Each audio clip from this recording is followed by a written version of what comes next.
네, 서울 성북을의 김남근 의원입니다. 우리 국무총리 비서실장님에게 먼저 좀 물어보도록 하겠습니다.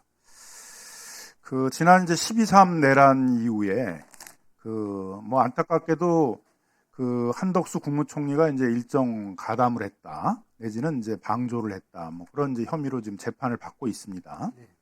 그러면은 국무총리실이 여기에 어떤 역할을 했는지에 대해서도 이게 역사적으로 중요한 사건이기 때문에 그 부분에 대해서는 한번 좀 자체적인 진상조사를 통해서 기록을 남겨야 된다, 이렇게 생각을 합니다. 사실 안타깝게도 사실 저희 정무위원회에서도 12.3 내란 이후에 국무총리실에 대해서 한 번도 현안 질의를 못했어요. 이런 중요한 사건들에 대해서 국회가, 특히 국회 정무위원회가 기본적인 역할도 하지 않았다는 것들에 대해서는 저희도 상당히 반성해야 된다, 이렇게 생각합니다. 아주 대표적으로 저희 국회 정무위원회가 잘 회의도 안 열고 행정부의 현안에 대해서도 잘 점검도 안 하고 이런 것으로 언론에도 많이 알려져 있고 비난도 받고 있는데, 저는 12.3 내란에 대해서도 저희 국회 정무위원회가 제 역할을 못했다, 이렇게 생각을 하고 있습니다. 근데 안타깝게도 이제 저희도 역할을 못했는데 국무총실도 보니까 이 12.3 내란에 대해서 자체적인 점검이나 이런 것들을 하고 있는지에 대해서 좀 의문이 생겼어요. 요번에 이제 국무총실에 이제 질의를 해가지고 자료를 받았더니 12.3 내란 12월 3일하고 4일날 한덕수 국무총리의 개인 일정이 어떻게 됐는지, 이 어떤 것인지를 좀 확인해 달라고 그랬더니 이렇게 달랑 온 게 요게 전부입니다. 근데 지금 재판을 받고 있는 공소장의 내용을 보니까 이 일정에서 빠진 것도 상당 부분이 있고, 왜 파악이 안 되고 있는지도 나중에 한번 공소장에 나와 있는 내용이 왜 저희한테 보낸 거에는 다 빠져 있는지 그런 것도 한번 확인해 보시고요. 그 다음 내용도 파악이 안 되고 있어요. 요 이제 표를 보시면 저기 보면은 이제 12월 3일 날 국무위원회 이렇게 돼 있어요. 아마 이제 국무회의라고 우기기가 어려우니까, 그러니까 나중에 이제 국무위원회의라는 이름으로 이제 모호한 이름으로 정리를 해놓은 것 같습니다. 그 다음에 이제 12월 4일 날 국무회의가 있는데 이건 아마 새벽에 계엄 해제를 선포하기 위해서 거쳐야 될 절차인 국무회의를 한 것으로 이렇게 보여지고요. 그 다음에 국무위원 현안론이라는 걸 했어요. 그래서 국무위원들끼리 그러면 모여서 뭘 회의를 했냐라고 저희가 질의를 보냈더니 파악이 안 된다는 거예요, 지금 국무총리실에서. 이건 역사적으로 중요한 사건이고 국무총실도 거기에 가담을 했었는데, 거기에 국무위원들을 국무총리실에서 불러가지고 현안 회의를 했는데 그 내용이 뭔지를 모르겠다는 건 좀 너무 무책임하다, 이런 생각이 들거든요.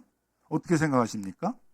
네, 먼저 존경하는 의원님께서 저희 국무총리 비서실에 이런 연관성, 이런 질의가 나온 것을 굉장히 유감스럽게 저희도 생각합니다. 그렇게 막연하게 대답할 거면 나중에 한꺼번에 대답해요. 예, 그러면 다시 다 계속 질문 좀 드리도록 하겠습니다. 그 다음에도 이제 당정대 회동을 했다고, 12월 4일 날 바로 이제 계엄 불법 계엄을 한 다음 날 이제 당정대 회동을 했어요. 국무총리실도 뭔가 준비해서 갔던 것 같습니다.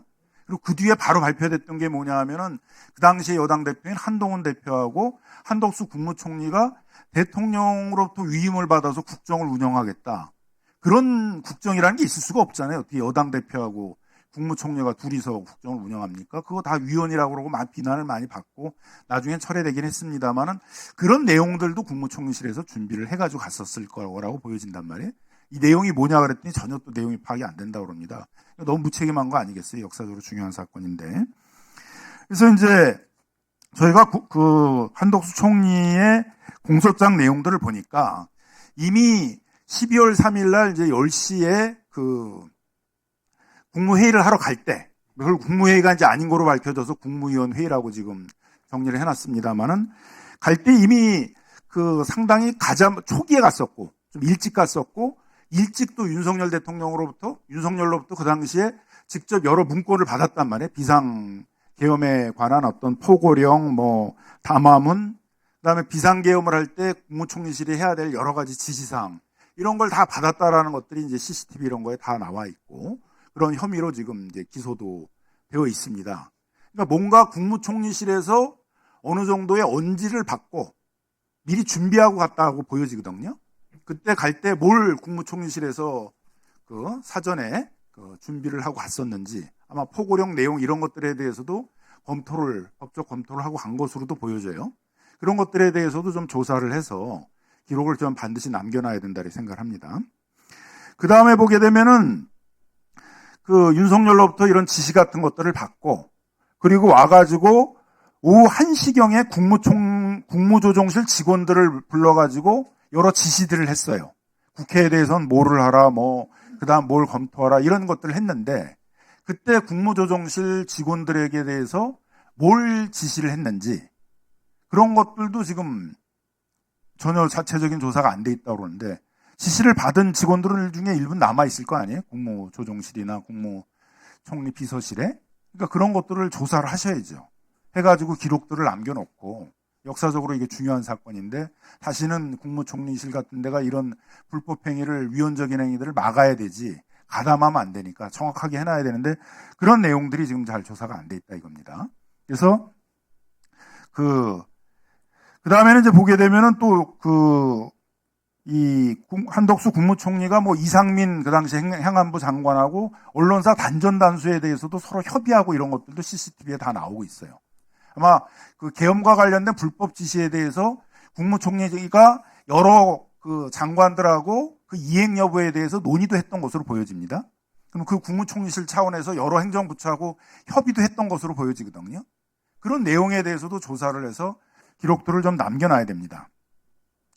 근데 지금 저희가 이 국감 준비를 하면서 전에 들은 내용에 의하면 국무총리실에 대해서는 조사할 생각도 없고 아는 것도 없고 그렇다고 그래요. 그러면 이게 지금 새로운 국무총리가 와가지고 그 직전에 그 국무총리실을 중심으로 해가지고 그런 불법 계엄이라는 역사적으로 굉장히 중요한 문제들에 대해서 지금 재판까지 간 그런 상황이 그런데 아무런 조사도 하지 않고 아무런 준비도 하지 않고 아무런 검토도 하지 않고 있다라는 것들은 좀 너무 무책임하다.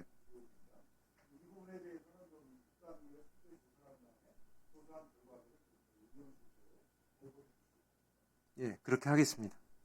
네. 자, 이어서 존경하는 박범계 의원님 질의하십시오.